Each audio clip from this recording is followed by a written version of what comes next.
ሰላም ተማሪዎች እንደምን ቆይታችኋል? በ2018 ማለት ነው 6ኛ ክፍልና 8ኛ ክፍል ሚኒስትሪ ኤግዛም ለምትፈተኑ ተማሪዎች ይህንን መረጃ ለእናንተ ነው ማለት ነው።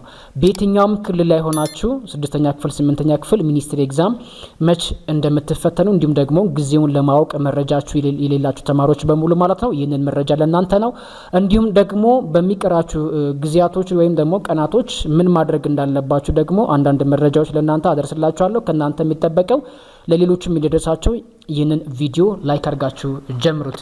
እንግዲህ እዚህ ቀለም ሚዲያ እንዳስታወቀው ማለት ነው በ2018 6ኛ ክፍልና 8ኛ ክፍል የሁሉንም ክልል አቀፍ ሚኒስትሪ ፈተናዎች የሚሰጥባት ጊዜ ሰኔ የመጀመሪያው ሳምንት ማለት ነው 2018 ለሁሉም ክልሎች የ6ኛ ክፍልና 8ኛ ክፍል ሚኒስትሪ ኤግዛም ይሰጣል ማለት ነው። በዚህ መሰረት ለ8ኛ ክፍል አዲስ አበባ ለምትገኙ ተማሪዎች ማለት ነው 6ኛ ክፍል ከሰኔ 8 እስከ ሰኔ 10 ድረስ የሚሰጥ ሲሆን ለ8ኛ ክፍሎች ደግሞ ከሰኔ 11 እስከ ሰኔ 12 ድረስ እንደሚሰጥ አዲስ አበባ ትምህርት ቢሮ አሳውቋል ማለት ነው።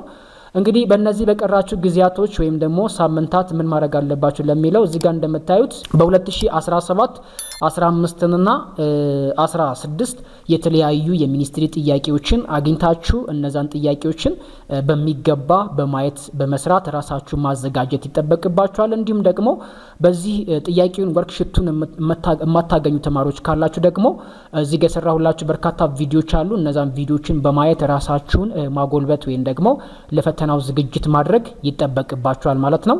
ለዚህ ዩቲዩብ ቻናል ደግሞ አዲስ ከሆናችሁ ሰብስክራይብ አድርጉ፣ ቪዲዮዎቹን ይዋቸው፣ ይጠቅሟችኋል። በቀጣይ ደግሞ እናንተን በሚጠቅማችሁ መረጃ እንገናኛለን። ሁላችሁም በያላችሁበት መልካም የፈተና ጊዜ ዝግጅት ይሁንላችሁ።